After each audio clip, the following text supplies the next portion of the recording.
ఆడు జీవితం goat life దాదాపు 10 ఇయర్స్ పైగా మేకింగ్లో ఉన్న సినిమా ఇది. ట్రైలర్ చూసిన తర్వాత తప్పకుండా ట్రై చేయాలనిపించింది. సో సినిమా చూసిన తర్వాత నా ఎక్స్పీరియన్స్ అండ్ ఒపీనియన్ ఏంటో ఈ వీడియోలో మీతో షేర్ చేసుకుంటాను. ముందుగా పృథ్వీరాజ్ ఈజ్ ద గోట్. ఆడు జీవితం సినిమా రియల్గా జరిగినటువంటి స్టోరీ. అంటే నజీబ్ అనే ఒక కేరళ అయిన గల్ఫ్ కంట్రీకి వెళ్ళి అక్కడ ఎడారిలో చిత్రహింసలు అనుభవించి చివరికి ఎలా సర్వైవ్ అయ్యాడు అనేదే మెయిన్ స్టోరీ. సో బేసిక్గా స్టోరీ పరంగా చూసుకుంటే ఆడు జీవితం సినిమా కొత్తగా ఏం ఉండదు, అసలు ఇంతకుముందు ఎప్పుడు చూడని పాయింట్ కూడా కాదు. కానీ ఇందులో మెయిన్గా స్టాండ్అవుట్ అయ్యేది ఏంటంటే పృథ్వీరాజ్ యాక్టింగ్ పర్ఫార్మెన్స్. యాక్చువల్గా సినిమా చూసేటప్పుడు ఏదైనా ఒక ఎక్స్పీరియన్స్డ్ యాక్టర్ నటిస్తున్నాడు అంటే బయట ఆ యాక్టర్కు ఉండేటువంటి పర్సోనాని మర్చిపోయి క్యారెక్టర్ని మాత్రమే చూడడానికి కొంచెం టైం పడుతుంది. కానీ ఈ ఆడు జీవితం సినిమా చూసేటప్పుడు పృథ్వీరాజ్ యాక్టింగ్ పర్ఫార్మెన్స్లో ఫస్ట్ ఫ్రేమ్ నుండే నజీబ్ క్యారెక్టర్ తప్ప ఇంకెవరు కనిపించలేదు. జనరల్గా మరీ ఎక్స్ట్రీమ్ లెవెల్లో ఫిజికల్ ట్రాన్స్ఫర్మేషన్ చేస్తే అది మంచి యాక్టింగ్ అని నమ్ముతూ ఉంటారు.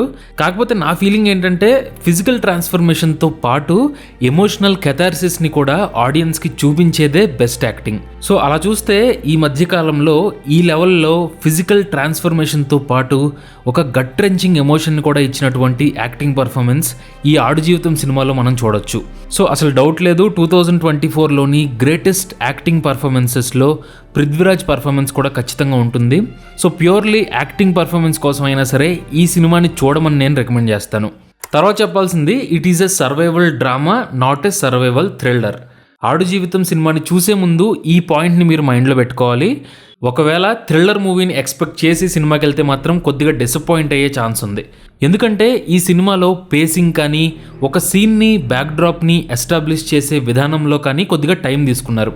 మెయిన్గా నజీబ్ క్యారెక్టర్ యొక్క జర్నీ మీద, ఆ హ్యూమన్ డ్రామా మీద ఎక్కువగా ఫోకస్ పెట్టారు. అలాగని సినిమా మొత్తం స్లోగా ఉందని చెప్పట్లేదు. జనరల్గా సర్వైవల్ సినిమాల్లో ఉండే హై మూమెంట్స్ ఈ ఆడు జీవితం మూవీలో కూడా కనిపిస్తాయి.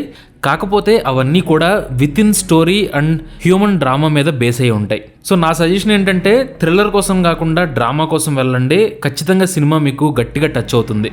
తర్వాత విజువల్స్ అండ్ సౌండ్. టెక్నికల్గా చూస్తే ఈ ఆడు జీవితం సినిమాలో విజువల్స్ కానీ ఆ లొకేషన్స్ కానీ మిమ్మల్ని ఆ ఎడారి మధ్యలోకి తీసుకెళ్ళిపోతాయి. సినిమాని చూస్తున్నంతసేపు ఆ ల్యాండ్స్కేప్లో ఉన్నటువంటి ఐసోలేషన్ని మీరు కూడా ఫీల్ అవుతారు. అలాగే సౌండ్ పరంగా మాట్లాడుకుంటే Oscar winners A R Rahman and Rasool Pookutty ఇద్దరు కూడా సినిమాని నెక్స్ట్ లెవెల్కి తీసుకెళ్లారు.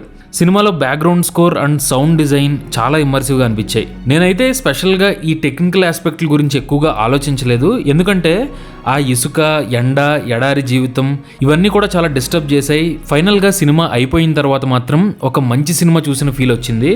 సో మీకు కూడా రియలిస్టిక్గా డిస్టర్బింగ్గా ఉండే సర్వైవల్ డ్రామాలు నచ్చితే ఆడు జీవితాన్ని తప్పకుండా ట్రై చేయండి.